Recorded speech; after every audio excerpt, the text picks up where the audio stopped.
പ്രിയ സജ്ജനങ്ങളെ, സദനമസ്കാരം. ഏകാത്മതാ സ്തോത്ര പഠനം നമ്മൾ 5-ാമത്തെ ശ്ലോകത്തിലാണ് ഇപ്പോൾ ചിന്തിച്ചുകൊണ്ടിരിക്കുന്നത്. പുണ്യനദികൾ ഗംഗാ, സരസ്വതി, സിന്ധൂർ, ബ്രഹ്മപുത്രാശ്ച ഗണ്ഡകി, കാവേരി, യമുന, രേവ, കൃഷ്ണ, ഗോദ, മഹാനദി. അതിൽ ഗംഗയെക്കുറിച്ച് നാം ഇന്നലെ പഠിച്ചു. ഇനി സരസ്വതി നദി. സരസ്വതി നദി ഭൂമിക്കടിയിലൂടെ ഒഴുകുന്നു.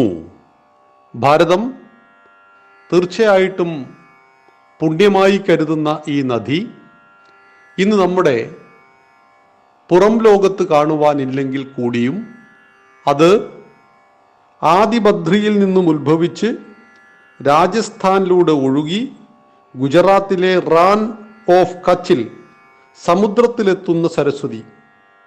പ്രാചീന നഗരങ്ങളുടെ, ഗ്രാമങ്ങളുടെ അവശിഷ്ടങ്ങൾ ഇവിടെ നിന്നും വൻതോതിൽ കാണാം.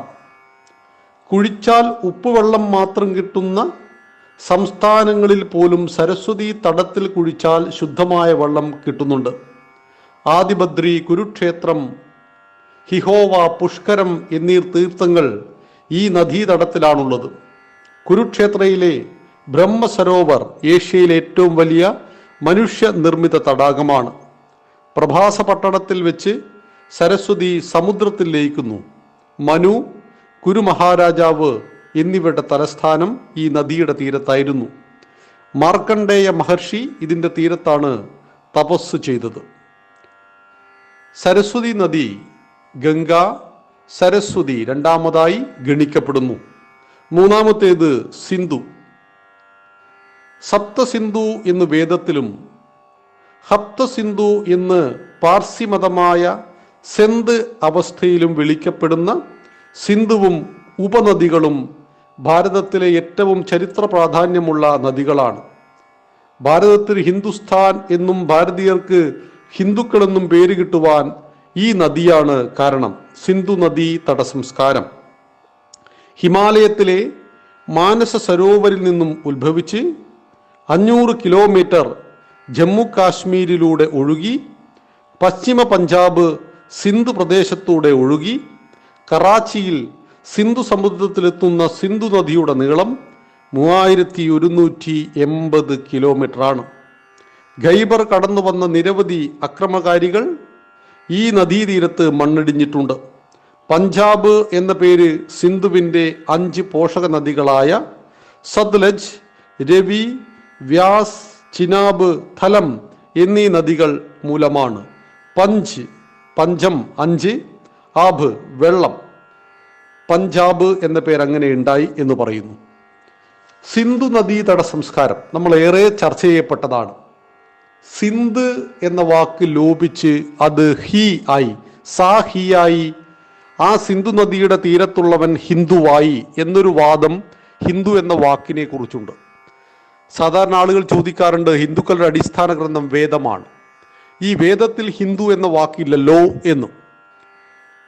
വാക്കുപയോഗിക്കുന്നത് ഒന്നിനെ മറ്റൊന്നിൽ നിന്നും വേർതിരിക്കുവാൻ വേണ്ടിയിട്ടാണ്. വേദങ്ങൾ ഉത്ഭവിച്ച കാലഘട്ടത്തിൽ മതങ്ങളേ ഉണ്ടായിരുന്നില്ല ഭൂമിയിൽ. അതുകൊണ്ട് ഒന്നിനെ മറ്റൊന്നിൽ നിന്നും വേർതിരിക്കേണ്ട ആവശ്യം വന്നിരുന്നില്ല. എന്നാൽ കാലങ്ങൾ ഏറെ കഴിഞ്ഞപ്പോൾ നമ്മുടെ രാഷ്ട്രത്തിലേക്ക് പല ഭാഗങ്ങളിൽ നിന്നും അക്രമകാരികളും സഞ്ചാരികളും എല്ലാം വരാൻ തുടങ്ങി. മധ്യപൂർവേഷ്യയിൽ നിന്ന് ഹിന്ദുക്കുഷ് പർവ്വതം വഴി ഭാരതത്തിലേക്ക് വന്നവരാണ് പേർഷ്യ. അവരെ അവരുടെ ഭാഷയിൽ സിന്ധു എന്നത് ഹിന്ദു എന്നായി മാറി. അങ്ങനെയാണ് നമ്മളെ ഹിന്ദുക്കൾ എന്ന് വിളിക്കുന്നത് എന്ന അഭിപ്രായമുണ്ട്. എന്നാൽ പ്രബലമായത് ഹിമാലയം സമാരഭ്യായാവത് ഹിന്ദു സരോവരം തം ദേവനിർമ്മിതം ദേശം ഹിന്ദുസ്ഥാനം പ്രചക്ഷതേ എന്നുള്ളതാണ്. ഹിമാലയത്തിനും സിന്ധു സമുദ്രത്തിനുമിടയിൽ ദേവനാൽ നിർമ്മിക്കപ്പെട്ട ഭൂപ്രദേശം ഹിന്ദുസ്ഥാൻ. ഹിന്ദുസ്ഥാനിൽ വസിക്കുന്നവൻ ഹിമാലയത്തിൻ്റെ ഹിയും സിന്ധുവിൻ്റെ ഹിന്ദുവും ഹിന്ദു. ഇവിടെ സിന്ധു നദീതട സംസ്കാരത്തെക്കുറിച്ച് പഠിക്കുമ്പോഴാണ് നമ്മൾ ആര്യന്മാരെ കുറിച്ച് പഠിക്കുന്നത്. അപ്പോൾ നമ്മളെ സായിപ്പ് പഠിപ്പിച്ചൊരു ചരിത്രമാണത്. നിങ്ങളൊന്നും ഈ മണ്ണിൻ്റെ അവകാശികളല്ല. നിങ്ങൾ മധ്യപൂർവേഷ്യയിൽ നിന്നും ഹിന്ദുക്കുഷ് പർവ്വതം വഴി വന്ന ആര്യന്മാരാണ്. ഈ മണ്ണിൻ്റെ അവകാശികൾ ദ്രാവിഡന്മാരാണ്. നിങ്ങൾ 2000 വർഷം മുമ്പ് ഭാരതത്തിൽ വന്നു. ഭാരതത്തിൻ്റെ തനത് ജനതയായ ദ്രാവിഡന്മാരെ നിങ്ങൾ അടിമകളാക്കി. നിങ്ങൾ അവരുടെ മുകളിൽ ആധിപത്യം സ്ഥാപിച്ചു. ഞങ്ങൾ 200 കൊല്ലം മുമ്പ് വന്നു, നിങ്ങളും ഞങ്ങളും വരുത്തന്മാരാണ് എന്ന് നമ്മളെ പഠിപ്പിച്ചത് മാക്സ് മുള്ളറുടെ ആര്യൻ അധിനിവേശം എന്ന ചരിത്രമാണ്.